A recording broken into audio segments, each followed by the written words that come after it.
एक बार नरकासुर के भीतर का असुर जाग उठा तो उसने मां की एक भी ना सुनी। सारे जीवन की सीख व्यर्थ गई। उसने वही किया जो उसके मन में आया।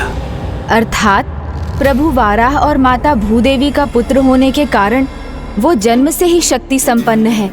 फिर माता कामाख्या का भक्त होने के कारण उनका सुरक्षा कवच भी उसे प्राप्त है, और बाणासुर जैसे दुष्ट का मित्र होने के कारण उस प्रबल आसुरी स्वभाव का भी प्रभाव है। इन दुर्लभ उपलब्धियों के कारण उसे वश में करना किसी के लिए भी अत्यंत कठिन था। आओ मित्र, मैंने कहा था ना कि शीघ्र ही मेरे भवन में तुम्हारा सत्कार होगा। लो मित्र, स्वीकार करो मेरा उपहार।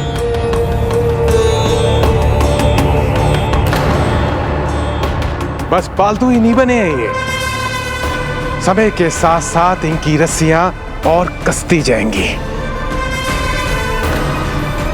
और ये हमारे देखते देखते तड़प कर नष्ट हो जाएंगे। अब इनकी कोई रक्षा नहीं कर सकता। देवताओं पर बहुत बड़ा संकट छाया है, अब हमें ही कुछ करना होगा। किंतु उसे तो माता का रक्षा कवच प्राप्त है। माता के आशीर्वाद ने उसे अमर बना दिया है। उसे कोई हानि नहीं पहुंचा सकता गजानन।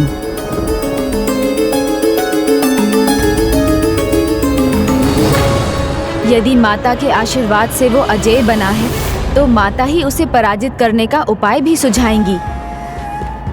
नरकासुर ने माता की पूजा अवश्य की है, किंतु वो उनका अकेला भक्त तो नहीं। अब मैं भी पूरे विधि विधान से माता की आराधना करूंगा। किंतु पुत्र, उसके लिए तो तुम्हें पूजा सामग्री की व्यवस्था करनी होगी, सभी तैयारियां करनी होगी।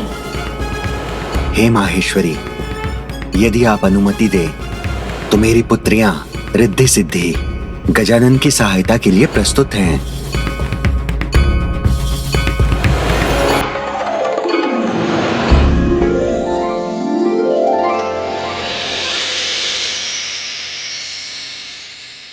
प्रभु, मैं पंचामृत ले आया।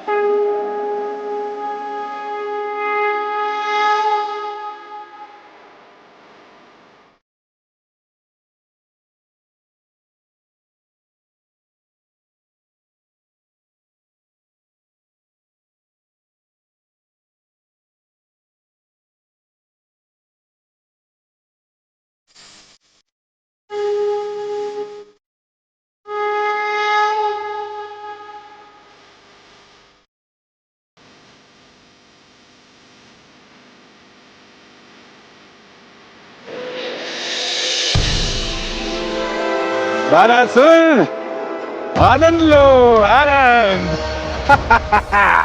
हाँ मित्र, तुमने तो आज मेरी परसों की इच्छा पूर्ण कर दी। तो मुझे और मदिरा दो।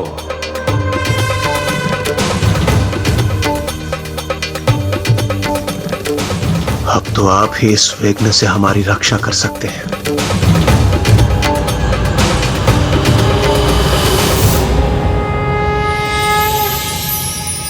प्रणाम माता। ओम प्राच्यां रक्षतु मे तारा कामरूप निवासिनी आग्नेयां षोडशी पातु यां यां धूमवती स्वयं।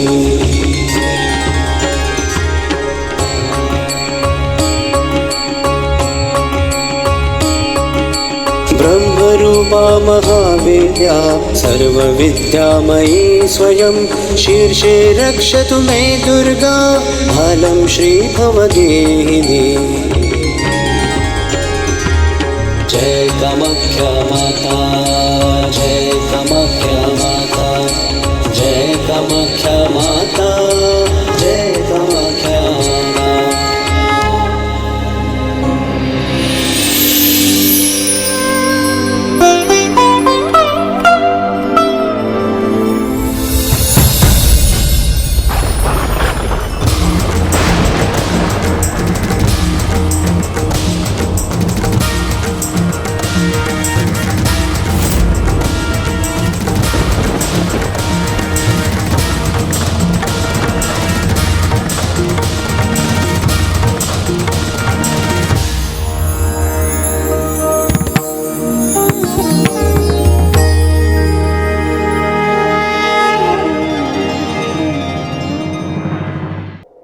माँ, दर्शन दीजिए ना माँ, दर्शन दीजिए ना माँ।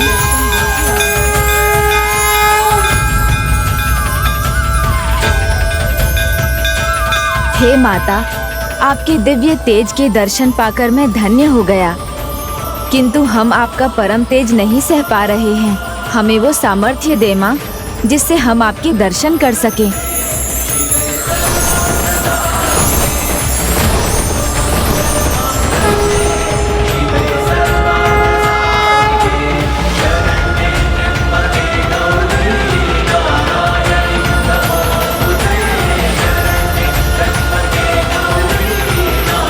प्रणाम माता।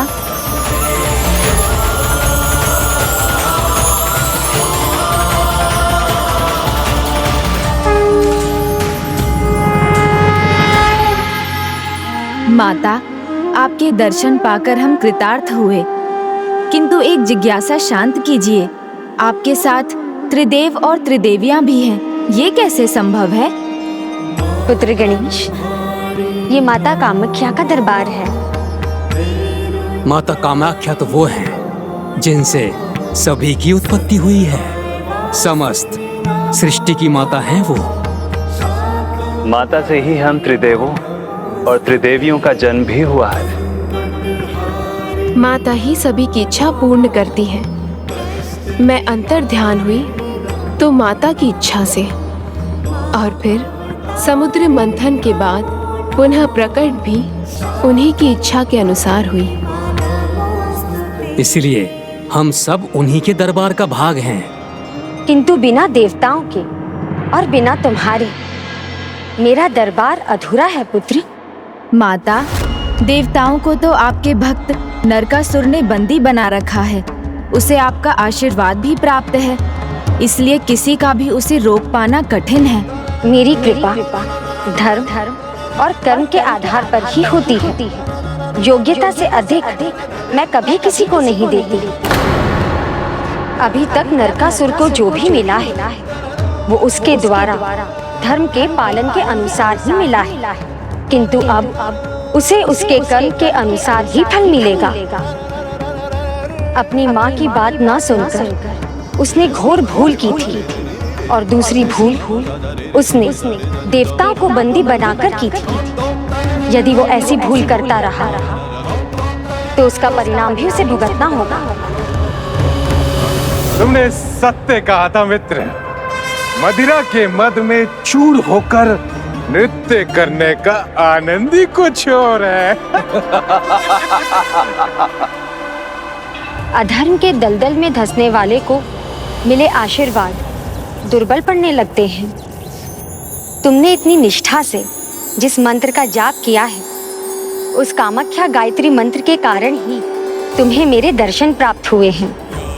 इसलिए आज के बाद जो भी मेरे इस मंत्र का जाप करेगा, उसे उसके सत्कर्मों में मेरी सहायता अवश्य प्राप्त होगी।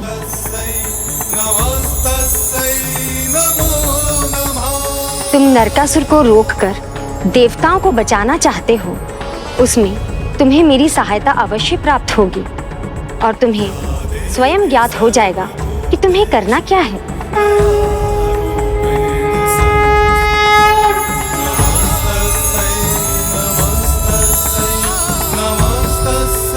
नरकासुर की बुराई का अंत करने के लिए मुझे अब क्या करना है, ये मैं समझ गया माता।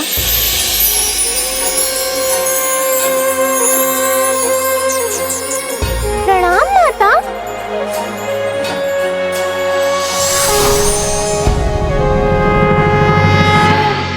माता ने आपको क्या करने को कहा है प्रभु? माता का निर्देश है, पहले मैं महर्षि वशिष्ठ जी और माता अरुंधति के पास जाऊं, उसके पश्चात मैं नरकासुर को रोकने जाऊंगा।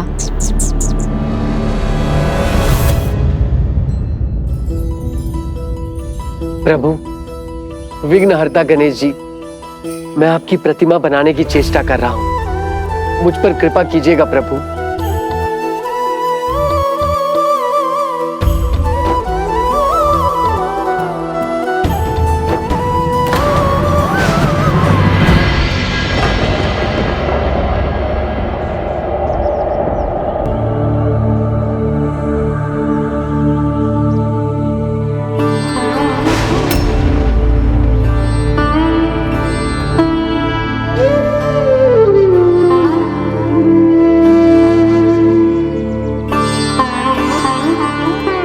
हुआ स्वामी? आपके मुख पर ये निराशा का भाव क्यों? देखिए ना देवी अरुंधति, मैं प्रतिदिन के समान प्रभु गणेश की प्रतिमा बना रहा हूँ, किंतु ऐसा प्रतीत होता है कि मैं आज प्रभु की कृपा से वंचित हूँ। नहीं, गजानन आपसे मुख फेर ले, ये संभव नहीं है। इसका अवश्य कोई अन्य कारण होगा। कारण है।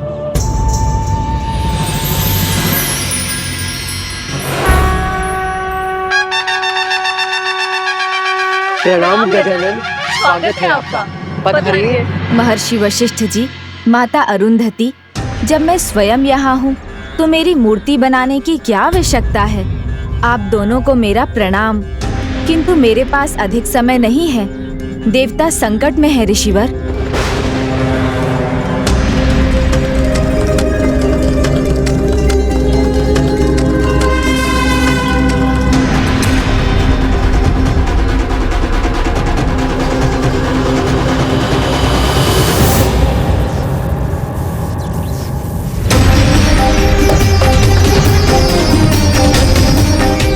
मित्र नरकासुर, देखो ये क्या हो रहा है।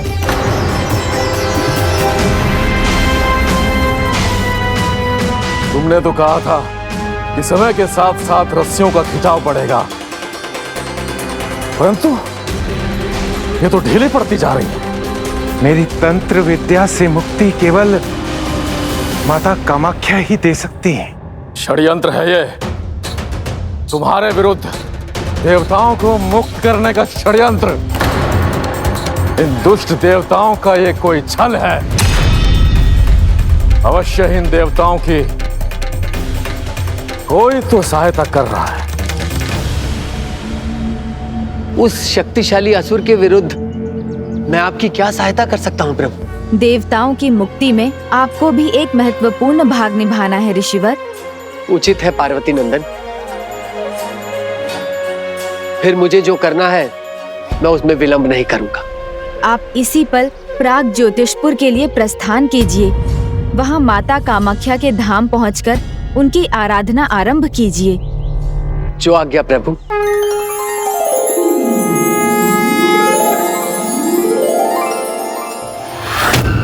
मित्र, नारायण शांत नहीं रहने वाले। अवश्य ही उन्होंने इनकी सहायता के लिए किसी न किसी को भेजा होगा। आने दो मित्र, लेकिन कोई छुड़ा नहीं पाएगा इन्हें, क्योंकि जो भी आएगा उसे मेरा सर्वशक्तिमान नरकासुर का सामना करना होगा।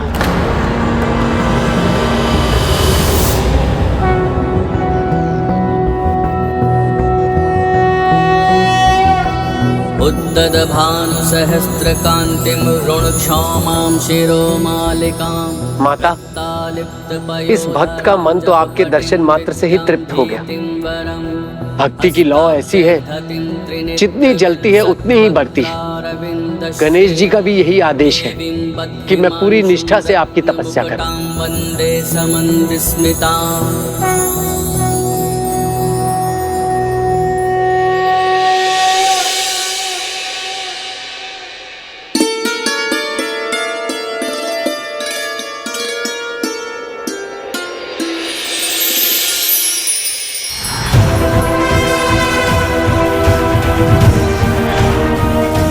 अब मुझे जाना होगा। किंतु प्रभु, अभी तो भोजन आरंभ किया था। भोजन का समय समाप्त हुआ मूषक जी, अब हमें कार्य करना है। प्रणाम माता अरुंधति, अब हमें आज्ञा दीजिए। आदेश प्रभु, कहाँ ले चलूं? प्राग ज्योतिषपुर, नरकासुर को पाठ सिखाने। क्या? नहीं नहीं प्रभु, मैं वहाँ नहीं जाऊँगा। उसने देवताओं को पशु बनाकर बंदी बना लिया है, तो मुझे तो पता नहीं क्या बना देगा। जो करना है वो करना है मूषक जी, उसमें विलंब नहीं होना चाहिए। मैंने एक योजना बनाई है, जिसके बारे में मैं आपको अभी नहीं बता सकता, परंतु समय आने पर आप सब जान जाएंगे। चिंता मत करो मित्र, तुमने असुरों को उनका अधिकार दिलाकर अपनी मित्रता निभाई है। अब मेरी बारी है मित्रता निभाने की। नहीं मित्र, मैं अकेला ही पर्याप्त हूं सबके लिए। तुम कुछ करना चाहते हो तो महादेव की तपस्या करो। मैं माता कामाख्या की भक्ति करके शक्तिशाली बना हूं, तो तुम जाकर महादेव की भक्ति कर शक्ति अर्जित करो। उसके बाद हमारा कोई सामना नहीं कर पाएगा।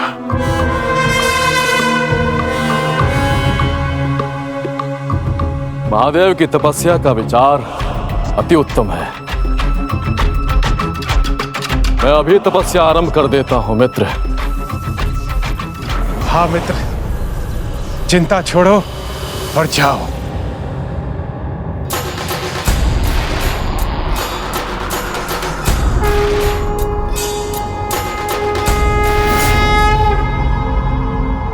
पुत्र, मैं माँ हूँ तुम्हारी, सदा तुम्हारे हित की ही चिंता करती हूँ, और तुम्हारा हित इसी में है कि तुम देवताओं को मुक्त कर उन्हें स्वर्ग लौटा दो।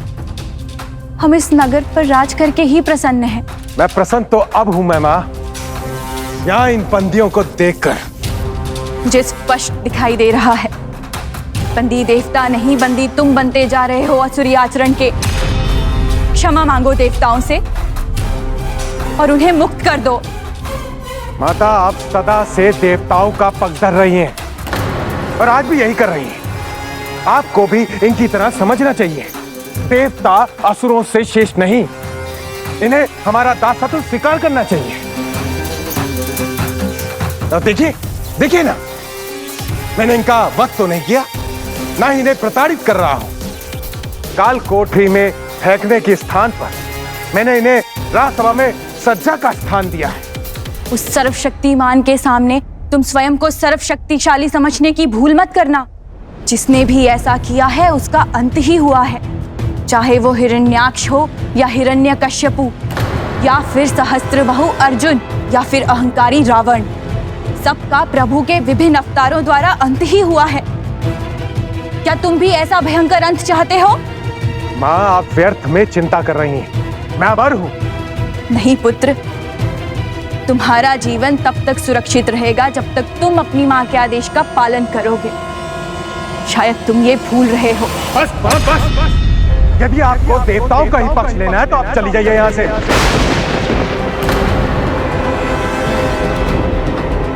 महाराज, प्रभु गणपति प्राग ज्योतिषपुर आए हैं। सूचना आई है कि वो माता कामाख्या के मंदिर में हैं।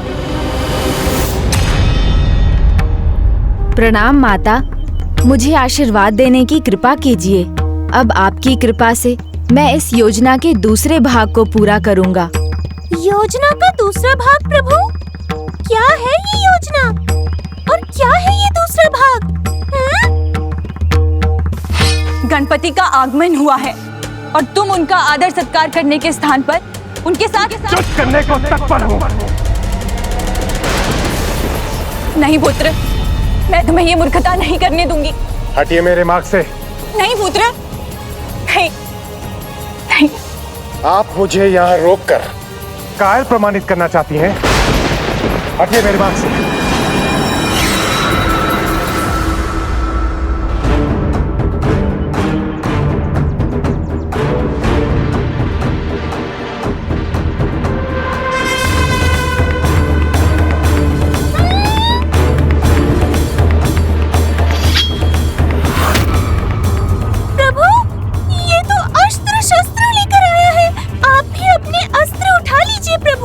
लगता है अब समय आ गया है।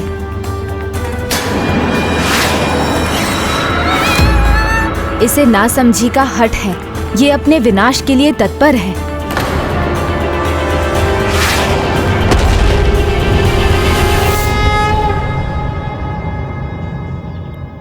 गजानन, आप देवताओं को मुक्त कराने आए हैं, तो आपको खाली हाथ ही लौटना होगा, अन्यथा आप लौट ही नहीं सकोगे।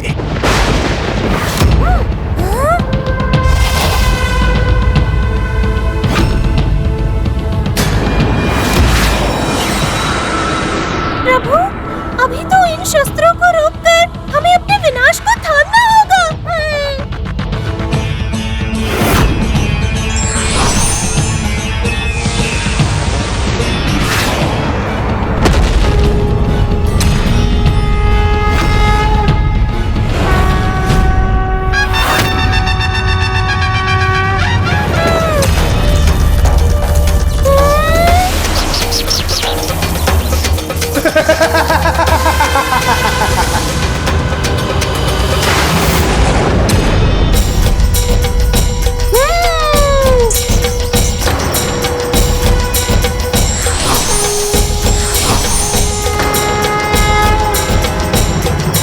क्या हुआ नरकासुर?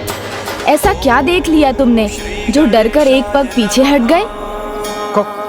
कौन हो आप? गणेश, पार्वती नंदन, प्रभु महादेव का पुत्र गणेश।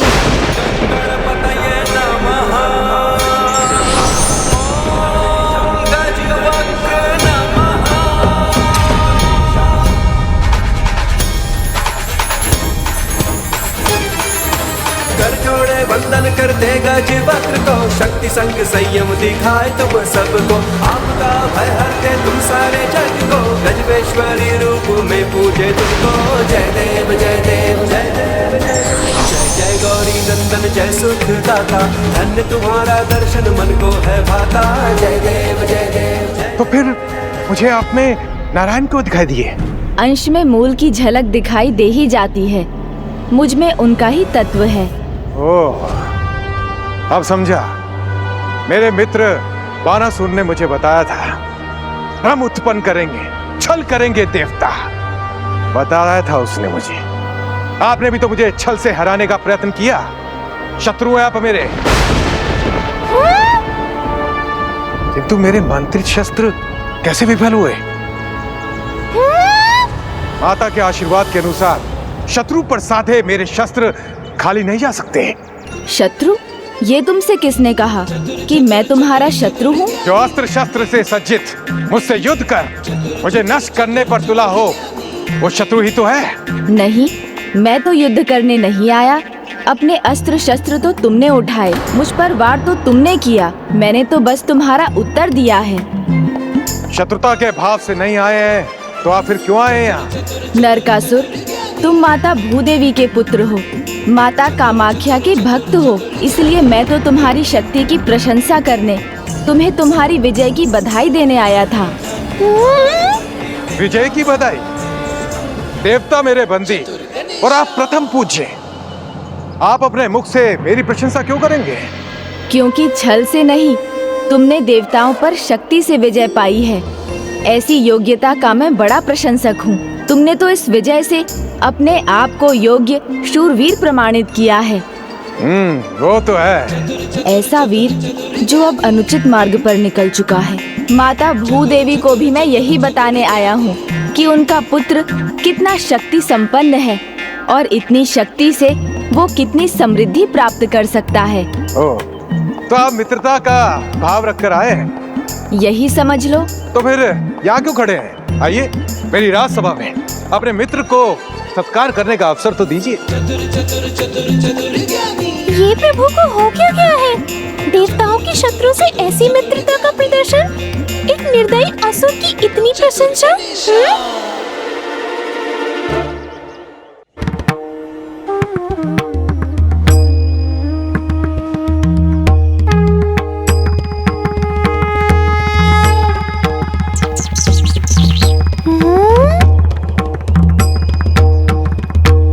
आइए।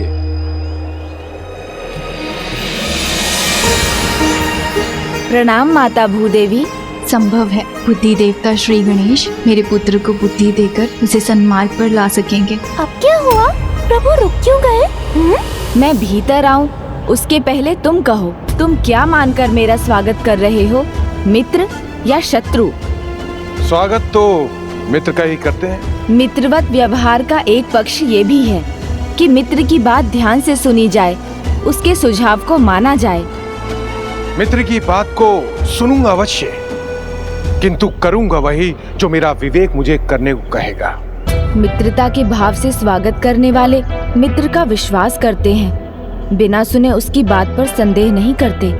मैं विश्वास दिलाता हूँ, आपने मित्रता का हाथ आगे बढ़ाया है, इसलिए यहाँ आपका अतिथि की तरह सत्कार होगा। किंतु यदि आप शत्रुता के भाव से मुझसे युद्ध करते तो आप इंद्र आदि देव की भांति मेरी राजसभा की शोभा बढ़ाते। मित्र भी पुकार रहा है और शत्रु की भांति भयभीत करने का प्रयास भी कर रहा है।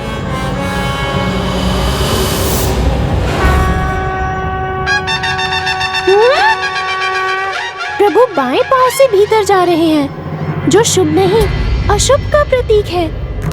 जो अतिथि का स्वागत शंका के साथ करे, शर्तों के साथ उसका सत्कार करे, वो अपने अशुभ को ही निमंत्रण देता है।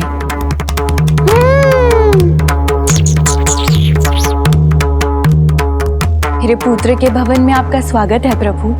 माँ, मैं इनका स्वागत कर रहा हूँ ना। आप जाइए, इनके लिए स्वादिष्ट भोजन लेकर आइए।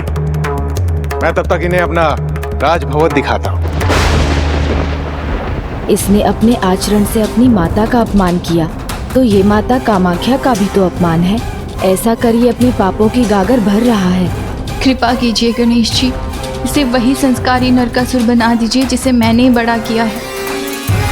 माता, मैं प्रयास अवश्य करूंगा, किंतु अपने भविष्य का चुनाव, अपने भाग्य का निर्धारण इसे अपने विवेक से ही करना होगा। अद्भुत सज्जा की है मैंने अपने भवन के एक भाग की। सबसे पहले वहीं लेके चलता हूँ आपको।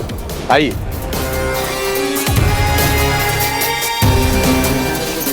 यह है मेरी राजसभा, जिसकी शोभा ये मूर्ति बने देवता बढ़ा रहे हैं।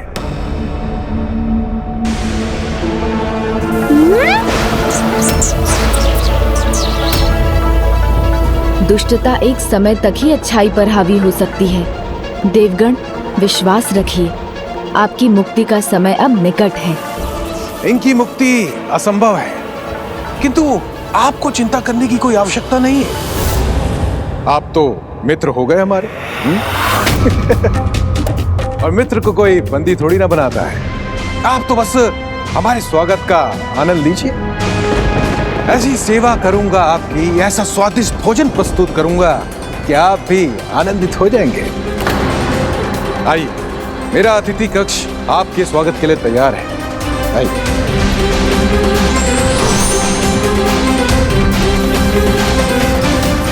चिंता मत कीजिए देवगण, मैं आ गया हूँ।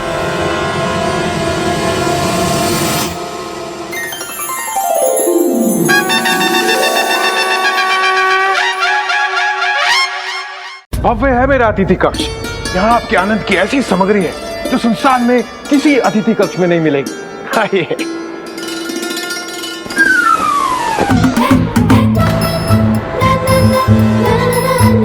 ओहो, बच गया।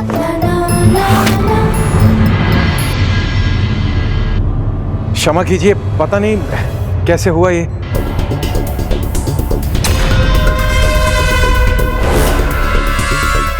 ऐसा फिर नहीं होना चाहिए। यदि मेरे अतिथि को कष्ट हुआ तो तुम सभी दंड के पात्र बनोगे।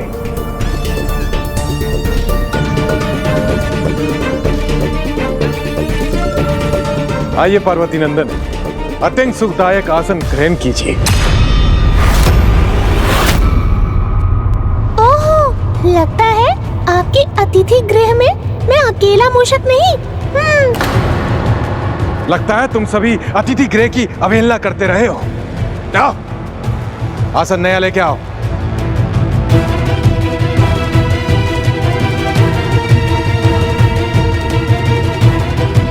नहीं।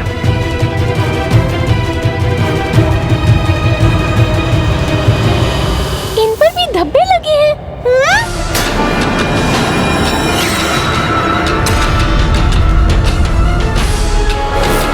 कोई बात नहीं, मुझे कोई समस्या नहीं। लगता है मुझे अतिथि गृह का ध्यान रखना भी सिखाना होगा तुम सेवकों को। जाओ, भोजन का प्रबंध करो। इसमें उनका कोई दोष नहीं। लगता है बहुत समय से यहाँ कोई अतिथि नहीं आया। किंतु मेरे लिए यह बहुत बड़ा सौभाग्य है। प्रथम पूज्य आज मेरे राजभवन में अतिथि है। सौभाग्य तो तब होगा जब उनकी सुनोगे, नहीं तो फिर तुम्हारे दुर्भाग्य की यात्रा का आरंभ है ये। अब कोई भूल नहीं होगी गणेश जी। माता भूदेवी स्वयं भोजन तैयार कर रही हैं और उनके हाथों का स्वाद तो अद्भुत है।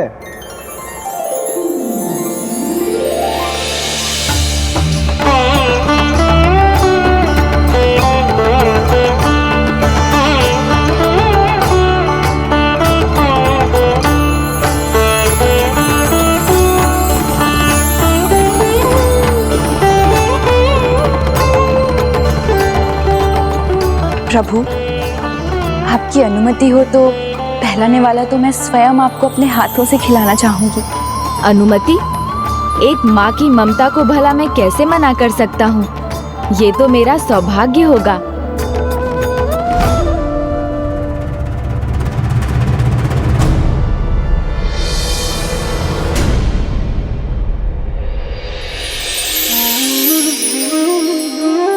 प्रभु, आपने इस माँ की ममता को तृप्त कर दिया। आपके हाथों से ये निवाला पाकर मैं भी तृप्त हुआ माता।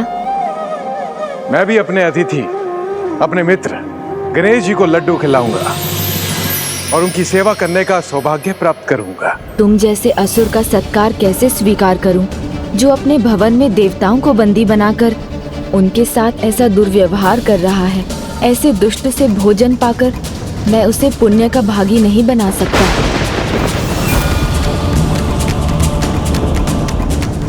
नहीं, मैं इसे स्वीकार नहीं कर सकता। मुझे कुछ करना होगा।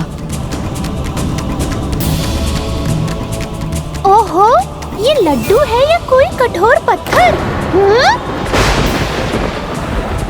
छी!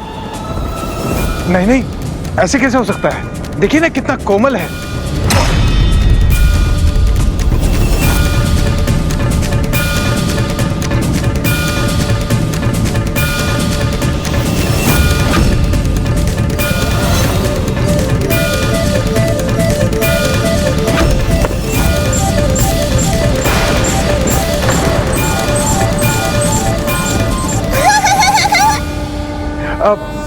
इसको छोड़िए, दूसरा लीजिए।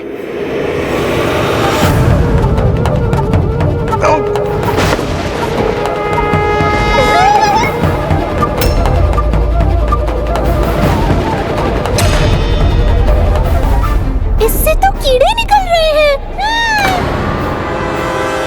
माँ, ये क्या है? ये कैसे लड्डू लेके आई है मेरे अतिथियों के लिए?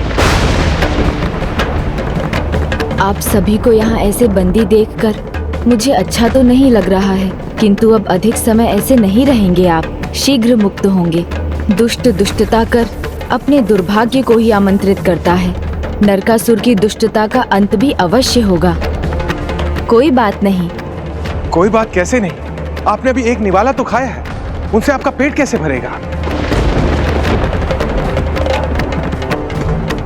तीनों लोकों पर विजय पाकर आपको त्रिलोक अधिपति की मां बनाया मैंने, और आप एक छोटा सा कार्य नहीं कर पा रही। मेरे अतिथि को मेरे भवन में स्वादिष्ट भोजन ना मिले, मेरा इतना अपमान, स्वादिष्ट मिष्ठान तक प्रस्तुत नहीं कर सकी, तो क्या लाभ है आपके होने का?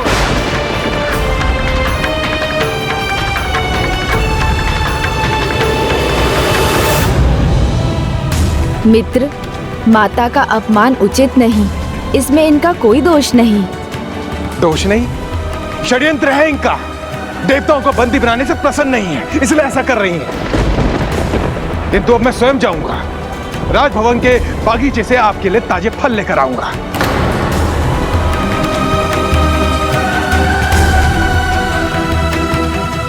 माता, पथ से भटकने वाले को वापस पथ पर लाना धर्म है।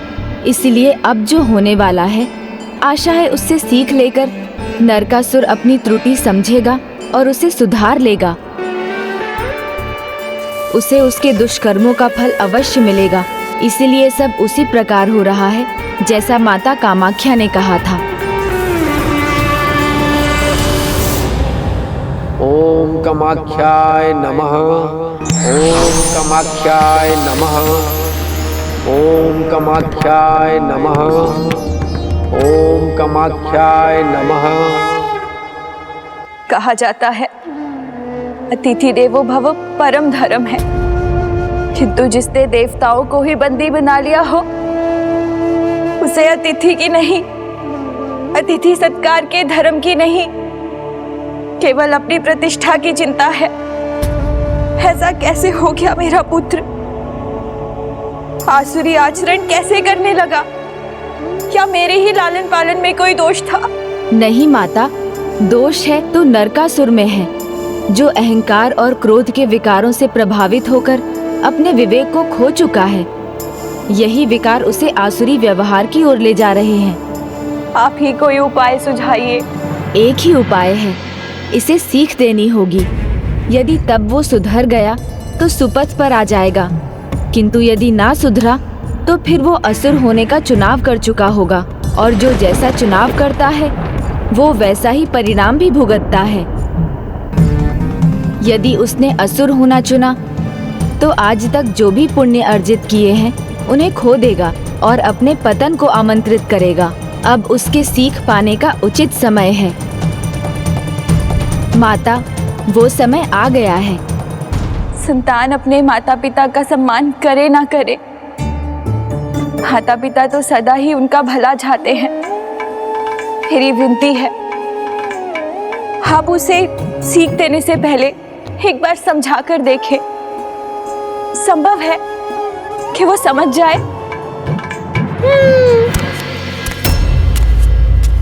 ये लीजिए गणेश जी, मैं आपके लिए ताजे फल लेकर आया हूं।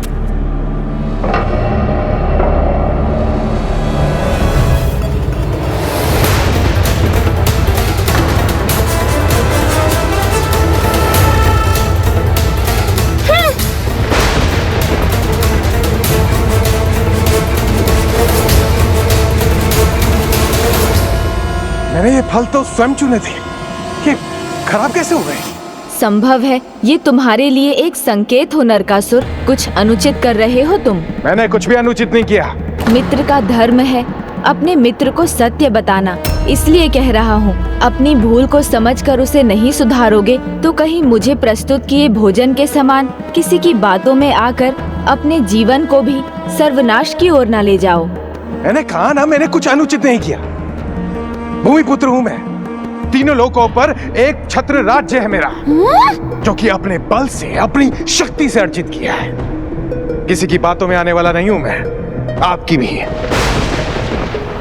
आप यहाँ मित्र बनकर आए थे, इसलिए आपका स्वागत किया, सत्कार करने का हर संभव प्रयत्न किया। कहीं अब ऐसा ना हो मुझे विवश होकर अपनी बातों से नहीं, अपने शस्त्रों से बात करनी हो। लगता है तुम्हें अपनी शक्तियों पर बहुत गर्व है।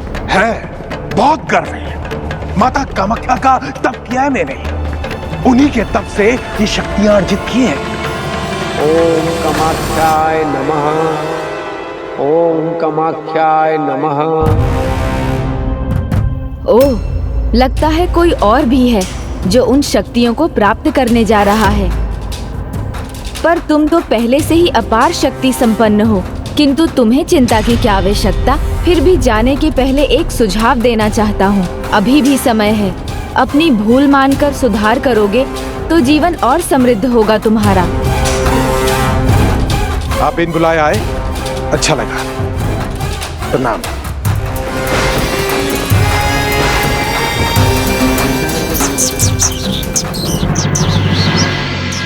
जिस कार्य के लिए मैं यहाँ आया था वो संपन्न हुआ। अब मैं प्रस्थान करता हूँ, पर आप लोग चिंता मत कीजिए, शीघ्र आप सभी का कुशल होगा। हमें पूर्ण विश्वास है, जब स्वयं विघ्नहर्ता यहाँ आए तो सभी विघ्न अवश्य दूर होंगे। प्रभु ने अपनी पीठ फेर ली, अर्थात नरकासुर का पतन आरंभ हुआ। क्योंकि प्रभु गणेश के मुख के आगे समृद्धि है, तो उनकी पीठ पीछे विनाश और दरिद्रता। ये नरकासुर भले ही भुला बैठा हो, किंतु जगत ये भली भांति जानता है।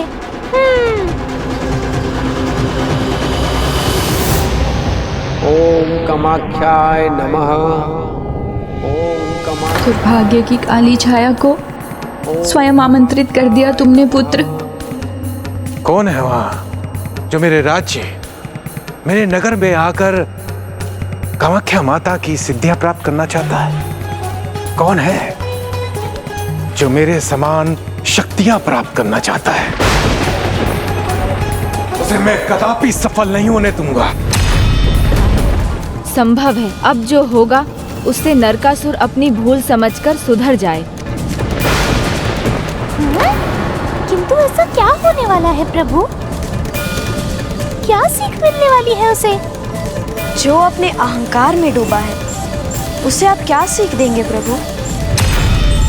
जिसका अहंकार है उसी को खोने की सीख।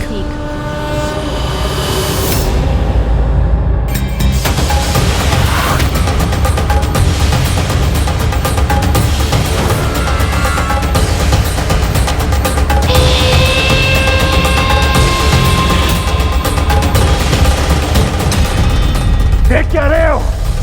इनकी तपस्या बंद करो, दूर करो यहां से, जाओ।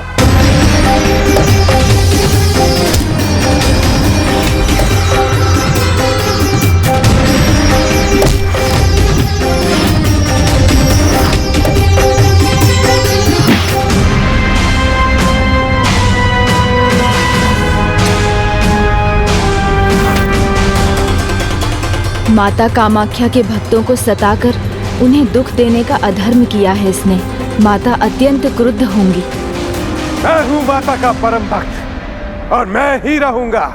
माता की कृपा का अधिकार केवल नरकासुर का है।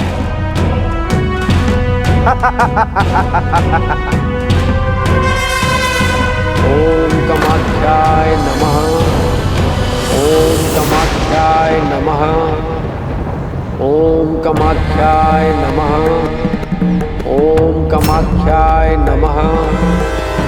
ओम कामाख्याय नमः। कौन है वहां उस पर्वत की शिखर पर? कामाख्याय नमः। ओम कामाख्याय नमः।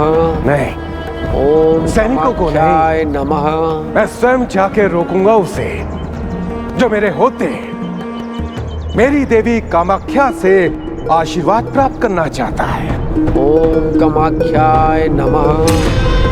ओम कामाख्याय नमः।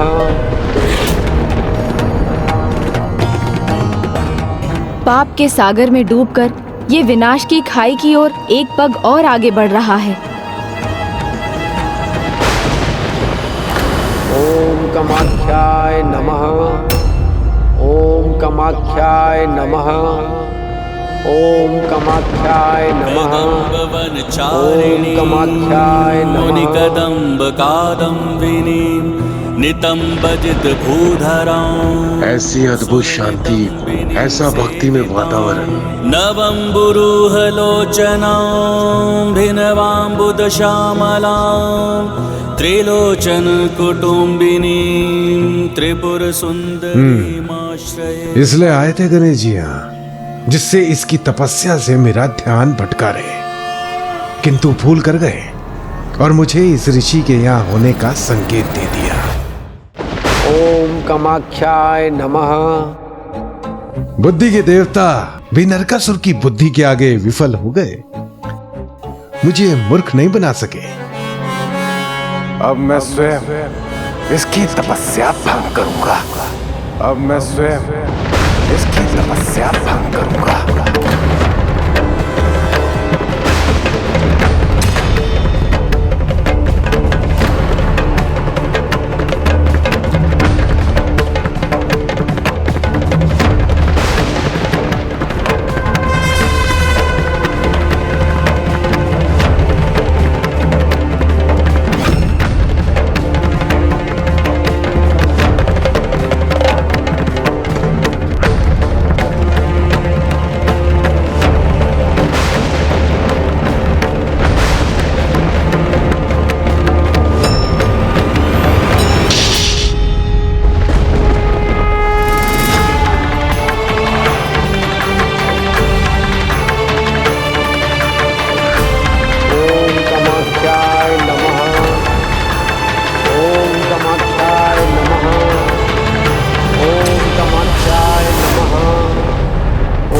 कामाख्याय नमः। आपकी शक्ति देखता हूँ कितनी देर सुरक्षित रखती है।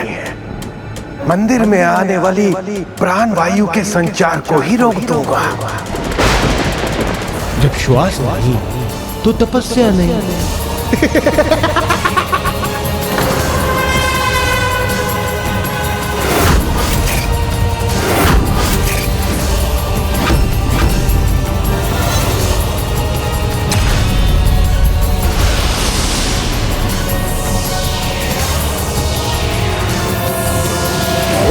कामाख्याय नमः। ओम कामाख्याय नमः।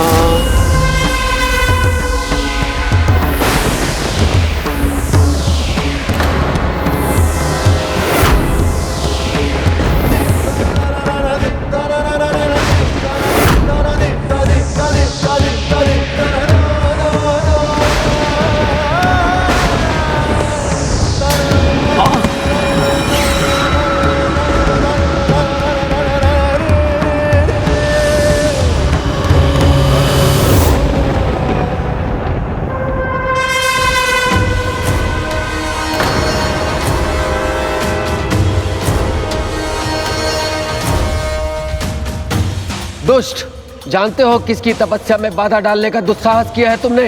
जानने की इच्छा तुम्हें है, मुझे नहीं ऋषिवर। मैं हूं यहाँ का स्वामी।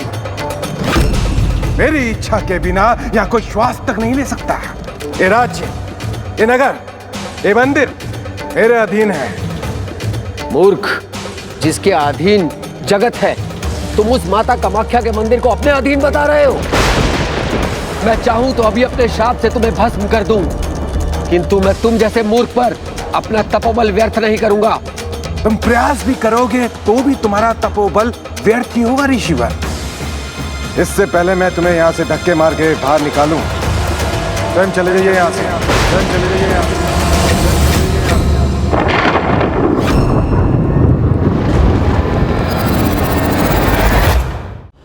लगता है बहुत हठी हो तुम, और तुम्हारा हठ मैं तोड़ूंगा।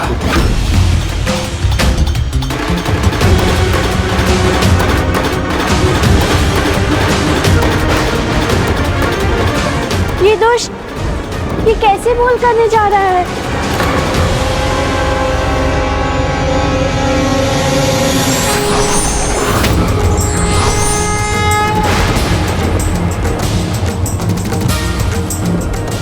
तुम क्या मुझे बाहर करोगे? जहां माता के भक्तों का सम्मान नहीं, वहां माता भी नहीं रहती। माता अपने मंदिर के साथ यहां से अंतर्ध्यान हो जाएंगी।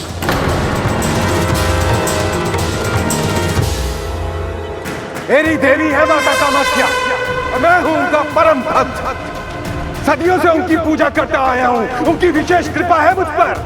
वो मुझे छोड़ के कहीं नहीं जाएंगी। नरकासुर,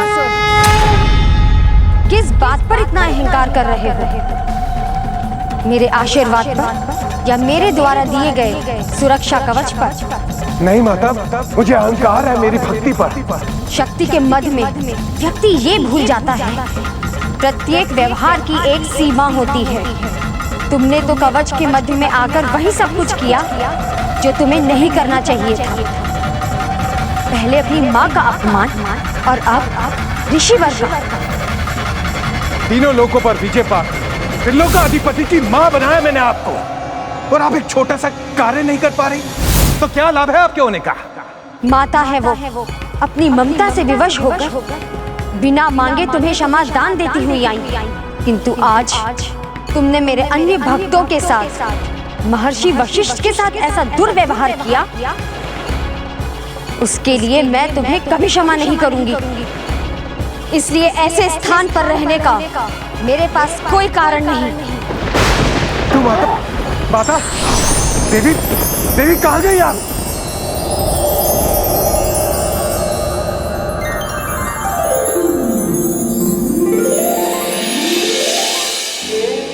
माता मुझे छोड़ के चली गई। माता मुझे छोड़ के चली गई। तो ये थी आपकी लीला प्रभु। अब क्या वो माता के द्वारा दिया गया आशीर्वाद और उनके द्वारा दी गई सिद्धियां और कवच दोनों खो चुका है? नहीं, जो सिद्धियां उसने तब से अर्जित की थी वो तो अभी भी उसके साथ हैं, किंतु अब इस घटना के पश्चात ये स्पष्ट हो जाएगा कि नरकासुर कौन सा नरकासुर होने का चुनाव करता है, माता भूदेवी का पुत्र नरकासुर या वो असुर जिसे बाणासुर ने उजागर किया है।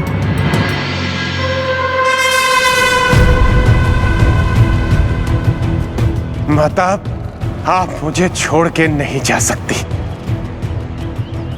नहीं जा सकती माता, आप मुझे छोड़ के नहीं जा सकती। मेरी पूजा में कोई दोष नहीं, मेरी भक्ति में कोई त्रुटि नहीं, मुझे आपके प्रति पूर्ण निष्ठा है, पूर्ण श्रद्धा है। इसलिए मैं आपको फिर प्राप्त करूंगा माता कामाख्या, इसलिए मैं आपको फिर प्राप्त करूंगा माता कामाख्या। मुझे लगा था माता के जाने से उसका अहंकार मिटेगा, उसकी आंखें खुलेंगी और वो अपनी भूल को स्वीकार करेगा, उसे सुधारेगा, किंतु अब लगता है जैसे उसके भीतर का असुर उस पर हावी हो गया है। अहंकार का ऐसा प्रभाव है उस पर कि माता कामाख्या पर बस अपना अधिकार समझ रहा है वो। माता, माता, कोई बता सकता है देवी कामाख्या कहाँ है? माता, माता, कहाँ चली गई माता? माता कहाँ गई माता? माता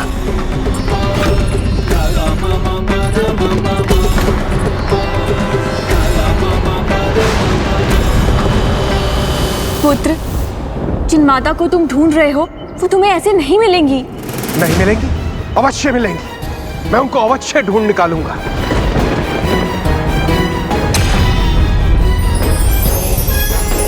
वो देखिए दिव्य प्रकाश। मैं जानता हूं माता वन में वहीं कहीं है।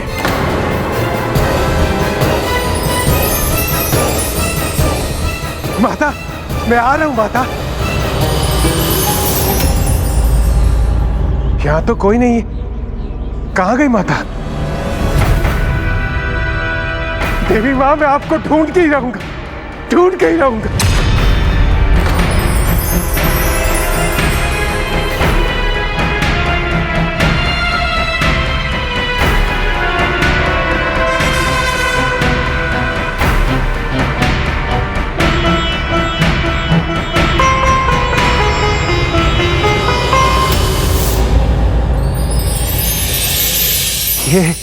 ये पदचिन्ह तो देवी के ही है। ये तो देवी के।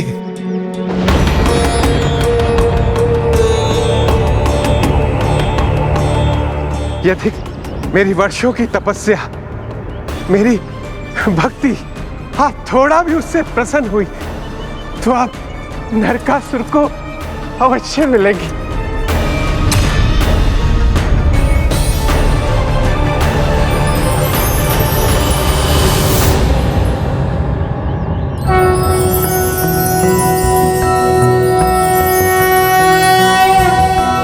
कञ्चनाभावराभयं पद्मधरां मुकुटोज्ज्वलां स्मेरमुखीं शिवपत्नी कात्यायने सुते नमोऽस्तुते। पटाम्बरपरिधानां नानालङ्कारभूषितां सिंहस्थितां परमहस्तां कात्यायनसुते नमोऽस्तुते। परमान्वदमयी देवी परब्रह्म परमात्मा परमशक्ति परमभक्ति। इस निर्जन वन में प्यासे को जल देने वाली आप कौन है देवी? मैं भी कितना मूर्ख हूं, जिसका सौंदर्य ही उसका परिचय हो, उसका परिचय मैं क्या पूछूं? किंतु मैं भी अपार शक्तियों का स्वामी हूं और तुम्हारे जैसी सुंदर स्त्री मेरे ही जैसे शक्तिशाली की पत्नी होनी चाहिए। मैं आपसे विवाह करने को इच्छुक हूं। कैसा मूर्ख है ये, जिनकी सदा से पूजा करता आया उन्हीं को नहीं पहचाना इसने। अपनी मूर्खतावश ये भी वही भूल कर रहा है जो लंकाधिपति रावण ने सीता माता का हरण करके की थी। जो पूज्यनीय है, जो माता है, उन्हें विवाह प्रस्ताव दे रहा है। विचारों में मत खोइए देवी। त्रिलोकाधिपति आपके सामने खड़ा है। देवता भी मेरे अधीन है और ऐसे पराक्रमी वीर से विवाह करने के लिए कोई मना नहीं कर सकता। चुप क्यों? कह दो ना। सदा जिस माता की तू पूजा करता है, आज उसी के सामने विवाह का प्रस्ताव रखने का दुस्साहस कर रहा है।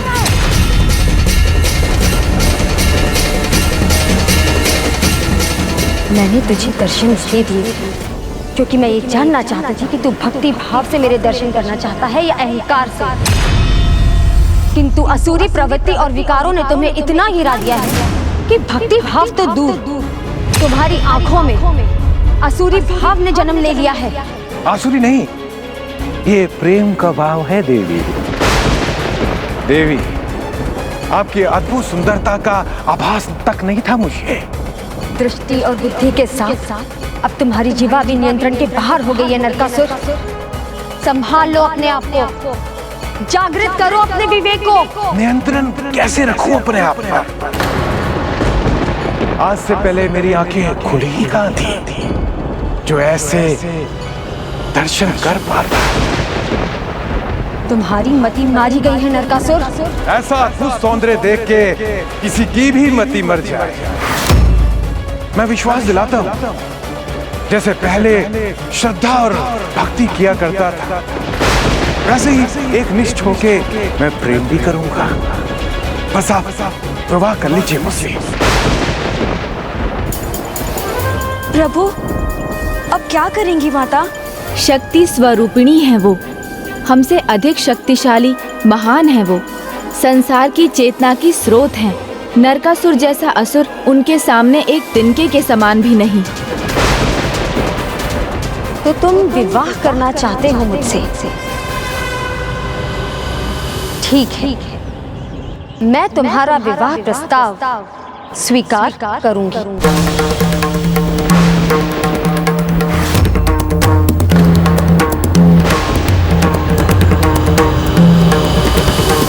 किंतु मेरी एक शर्त है। जो भी शर्त है मुझे सब स्वीकार है। आप जो भी कहेंगी मैं वो करने को तैयार हूँ। तो पहले तुम नील पर्वत पर जो मेरा मंदिर लुप्त हुआ है, भव्य रूप से उसका निर्माण करोगे। ऐसा मंदिर जिसमें मेरा विश्राम ग्रह हो और चारों दिशाओं पत्थर की सीढ़ियों का मार्ग हो। बस इतना ही? ये तो मैं बड़ी सरलता से कर दूंगा। ये कार्य तुम्हें एक रात्रि में ही संपन्न करना होगा। किसी भी सिद्धि का प्रयोग किए बिना मंदिर और सीढ़ियों का निर्माण करना। यदि तुमने मेरी शर्त को सफलतापूर्वक संपन्न किया तो मैं उसी क्षण तुमसे विवाह कर लूंगी।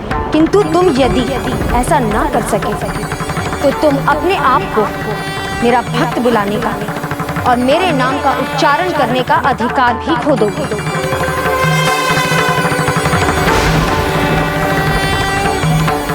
माता की ये शर्त तो मूर्ख नरकासुर कभी पूरी नहीं कर सकेगा। देवी, मुझे आपकी सभी शर्तें स्वीकार हैं।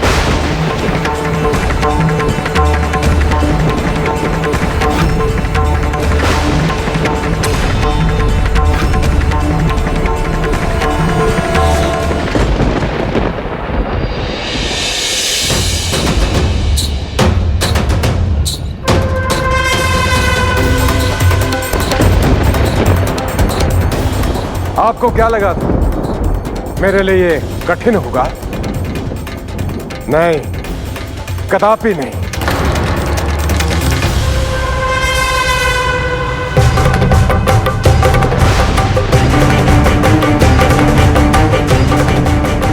प्रभु, किंतु माता ने तो सिद्धियों का प्रयोग करने से मना किया था।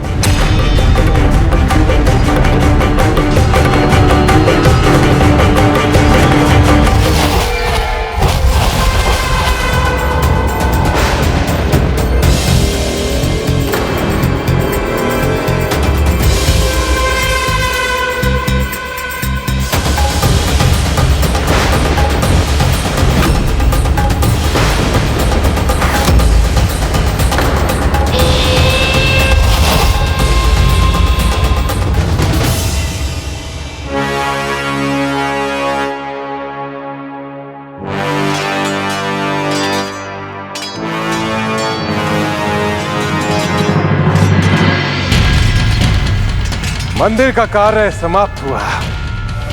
अब सीढ़ियां।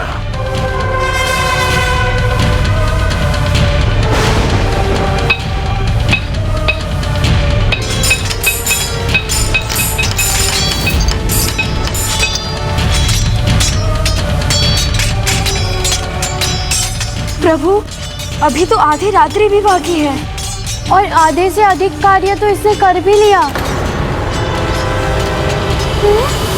यदि ये मंदिर बनाने में सफल हुआ तब क्या होगा?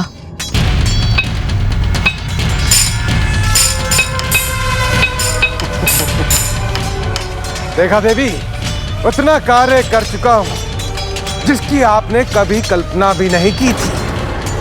अब सुबह से पहले पहले तब कार्य पूर्ण हो जाएगा।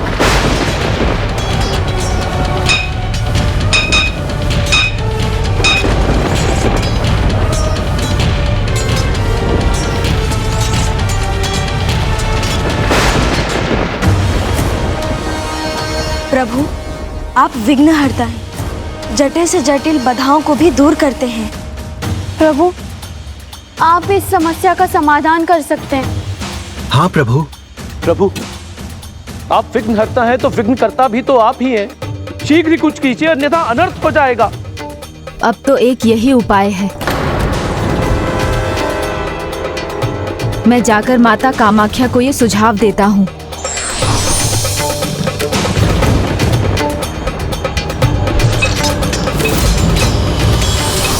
प्रणाम माता।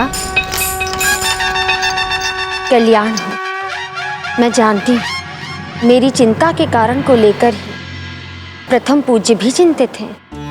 माता, आपकी ही दी हुई शक्तियों का प्रयोग आपके ही विरुद्ध, ये तो छल है। ऐसे अधर्मी को उचित सीख तो मिलनी चाहिए ना। किंतु उपाय सोचने के लिए समय ही कहाँ है। उसे तो पूर्ण विश्वास है कि समय के रहते ही वो निर्माण का कार्य संपूर्ण कर लेगा और बस अब अंतिम सीढ़ी ही शेष है। समय रहते उसके इसी विश्वास को ही तो डिगाना है। कैसे गणेश, ये कैसे होगा? अहंकार जिसकी प्रेरणा हो, उसके मन में तनिक भी संदेह बहुत बड़ा हो जाता है। इसलिए बस उसका बीज बोना है और ये दुष्ट मंदिर निर्माण का कार्य रोक देगा। किंतु उसके मन में संदेह कैसे उत्पन्न करोगे गणेश? संपन्न होने वाला है कार्य मेरा देवी, देखिए।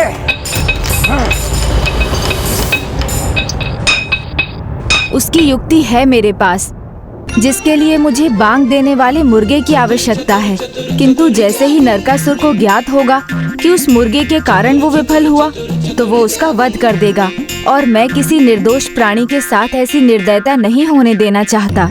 तो मैं अपनी शक्ति से एक ऐसे मुर्गे को उत्पन्न करूंगी, जैसे ही उसका कार्य समाप्त हो जाएगा वो फिर मुझ में ही समाहित हो जाएगा।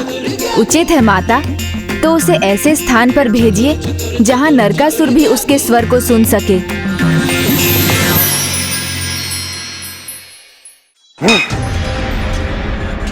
बस अब कुछ ही पल की देरी है देवी, मैं आपकी शर्त को पूरा कर दूंगा।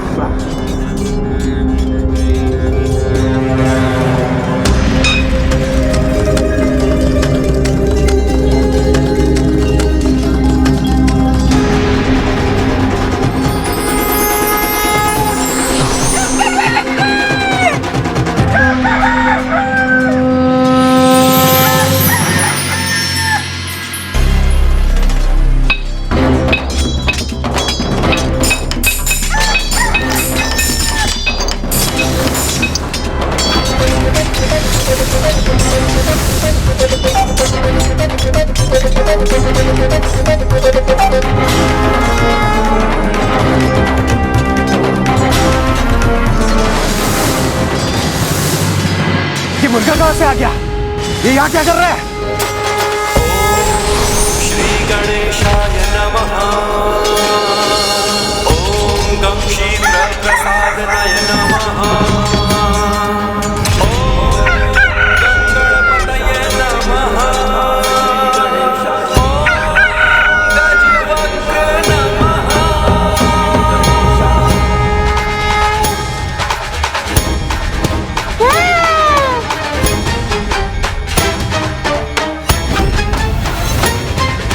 कर जोड़े वंदन कर देगा जीवन को, शक्ति संग संयम बस कुछ ही समय तो चाहिए था मुझे, पर देर कैसे हो गई?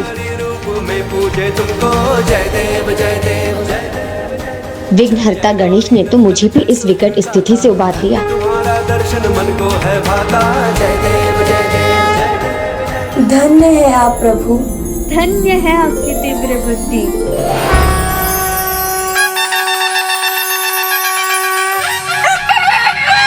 इसका कोई लाभ नहीं।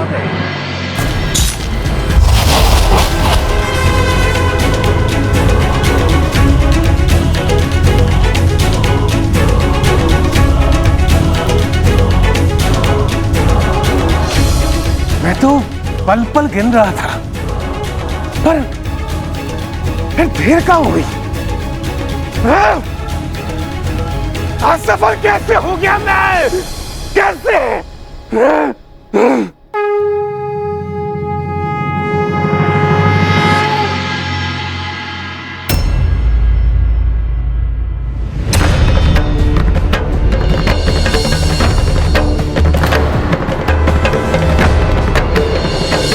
ये विकास दूसरी दिशा से कैसे आ रहा है?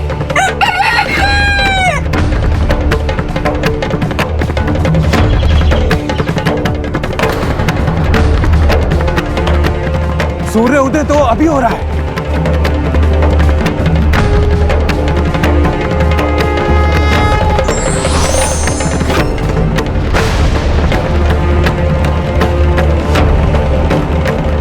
अर्थात इस मुर्गे ने समय से पहले बांग दी है।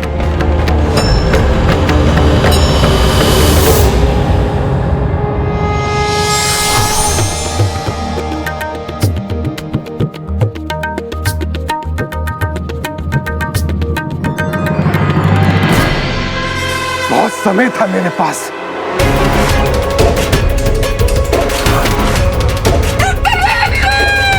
देवताओं को पशु रूप में बंदी बनाया था मैंने, और एक साधारण मुर्गे ने मुझे मूर्ख बना दिया। नहीं, ये कोई साधारण मुर्गा नहीं हो सकता। अवश्य ये किसी का छल है, किंतु अब ये नहीं बचेगा।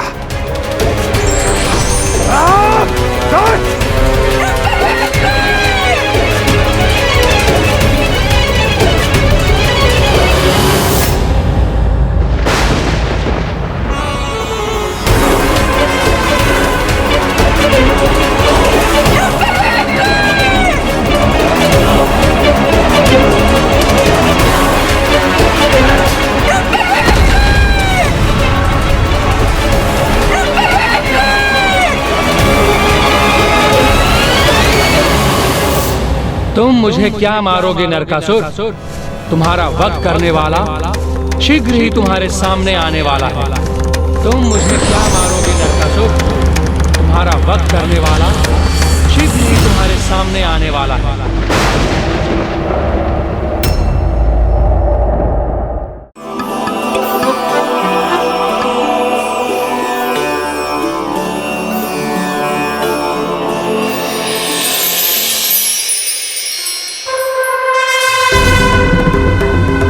तुम्हारा वध करने वाला शीघ्र ही तुम्हारे सामने आने वाला है।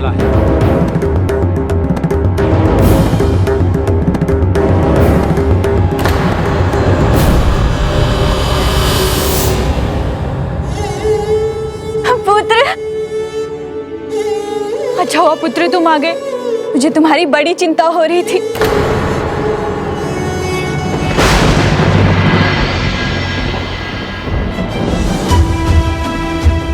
क्या सोच रहे हो पुत्र? कुछ हुआ है क्या? मुझे स्वीकार नहीं किया उसने, नकार दिया। किसने नकार दिया पुत्र? यही योजना थी उसकी, मुझे नकारना ही था। मुझे बताओगे भी तुम किसकी बात कर रहे हो? देवी कामाख्या ने मेरा सुरक्षा कवच वापस ले लिया, मेरे विवाह प्रस्ताव को ठुकरा दिया, छल किया है मेरे साथ। उन्होंने मेरी शक्तियों का अपमान किया है, और नरकासुर अपना ये तिरस्कार स्वीकार नहीं करेगा, स्वीकार नहीं करेगा, स्वीकार नहीं करेगा।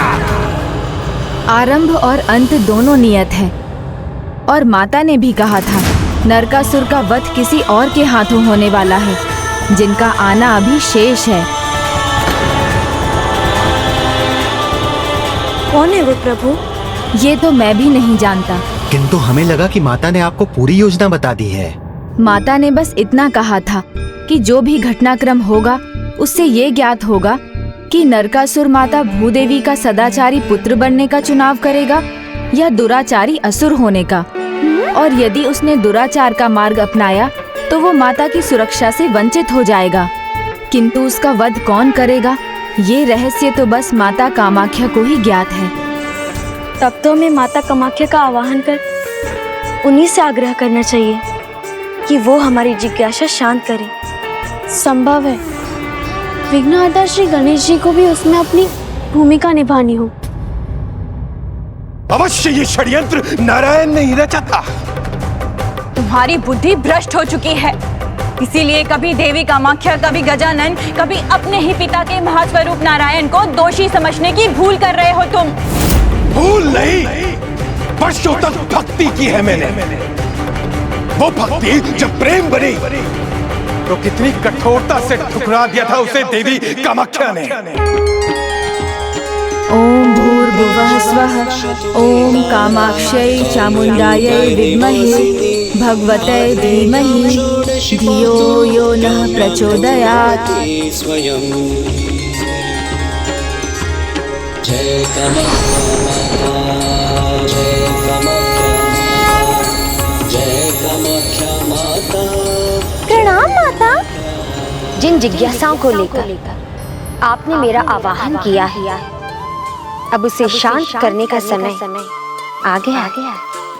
हाँ माता, हमारी जिज्ञासा शांत कीजिए। भक्त जब तक अपने भक्ति और धर्म के मार्ग पर चलता है, तब तक वो अपने आराध्या की छत्र छाया में रहता है, सुरक्षित रहता है। नील पर्वत पर मेरे मंदिर का निर्माण कर नरकासुर ने पुण्य तो अर्जित कर लिया, किंतु उसके आसुरी स्वभाव उससे भूल करवा ही दी, और वो मेरी कृपा से वंचित रह गया। नील पर्वत की अधूरी सीढ़ियां इसका प्रमाण, जो आगे चलकर मैखेलोजा पथ कहलाएगा। और ये स्थान सभी को ये स्मरण कराएगा कि मेरे कामाख्या धाम पर पाई हुई शक्तियों का जो भी दुरुपयोग करने का प्रयास करेगा, तो उनका कुटिल प्रयोजन कभी सफल नहीं होगा। सभी को ये स्मरण कराएगा कि मेरे कामाख्या धाम पर पाई हुई शक्तियों का जो भी दुरुपयोग करने का प्रयास करेगा, तो उनका कुटिल प्रयोजन कभी सफल नहीं होगा। और वो स्थान जहाँ पर उसने मुर्गे का अंत करने का प्रयास किया था, उसे कुकुर काटा के नाम से पुकारा जाएगा, जो सभी को ये स्मरण दिलाएगा यदि वो अपने अंदर कुटिलता को जन्म लेने देता है और उसे पालता पोसता है, तो वो अपने विनाश को निमंत्रण देता है। धर्म पर स्थित दिव्य शक्तियाँ उसे उसके उचित परिणाम तक अवश्य पहुँचाती, तो वो अपने विनाश को निमंत्रण देता है। धर्म पर स्थित दिव्य शक्तियाँ उसे उसके उचित परिणाम तक अवश्य पहुँचाती। पुत्र, तुम यहाँ वहाँ क्या देख रहे हो? इतने विचलित क्यों हो? लगता है जैसे तुम्हारा मन शांत नहीं।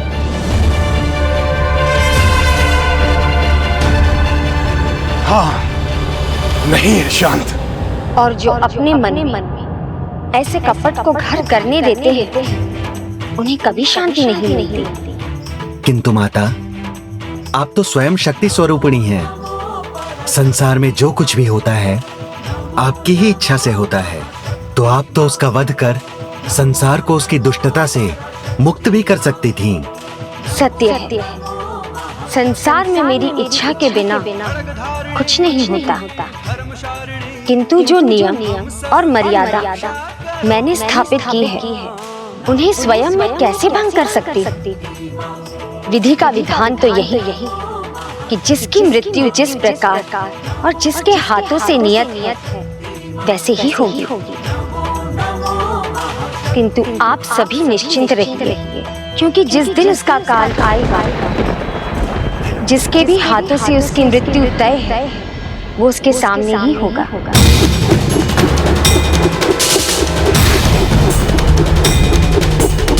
मेरा अंत ऐसे नहीं होगा। पुत्र, कुछ नहीं है यहाँ। ये किसका भय है तुम्हें?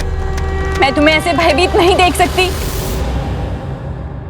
भक्त नरकासुर ने भक्ति त्याग कर असुर होने का चुनाव किया है, तो अब उसका मन भी कभी शांत नहीं रहेगा। अपने अंत की आशंका में वो भयभीत भी रहेगा और आतंकित। किंतु माता, वो कौन सी दिव्य शक्ति है जिसके हाथों उसका अंत होगा? ये रहस्य तो आपने अभी भी उजागर नहीं किया। नारायण ने जब नरकासुर को मेरी भक्ति करने का मार्ग सुझाया, तब उसने छल किया और अपनी मृत्यु को असंभव बनाने के लिए उनसे एक और वरदान मांग लिया। वो वरदान क्या था माता?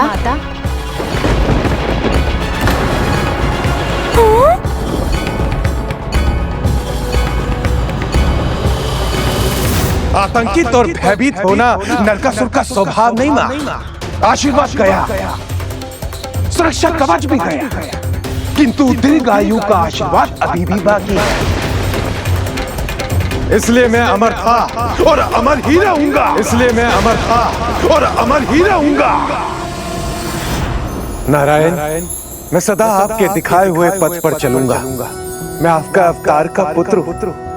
तो क्या आप अपने इस पुत्र को दीर्घायु होने का वरदान नहीं देंगे? स्पष्ट कहो नरकासुर, क्या चाहते? आप मुझे अमृतत्व नहीं देंगे, ये तो मैं समझ गया प्रभु।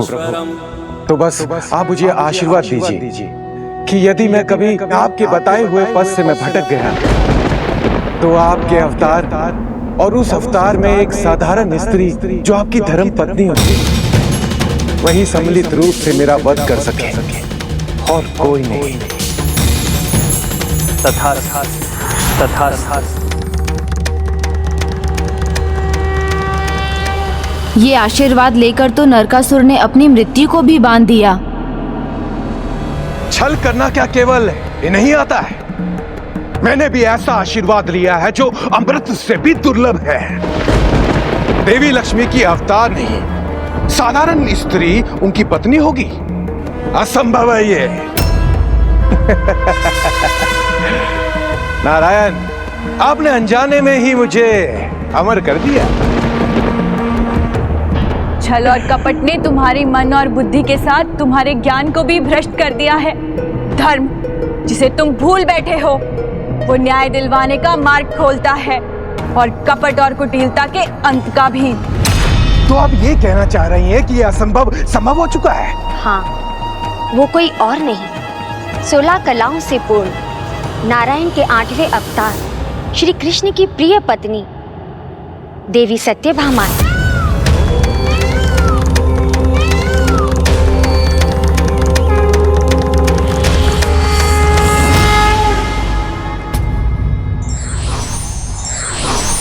कुटिल वृत्ति और बुद्धिपूर्ण युक्ति में विजय सदा युक्ति की होती है।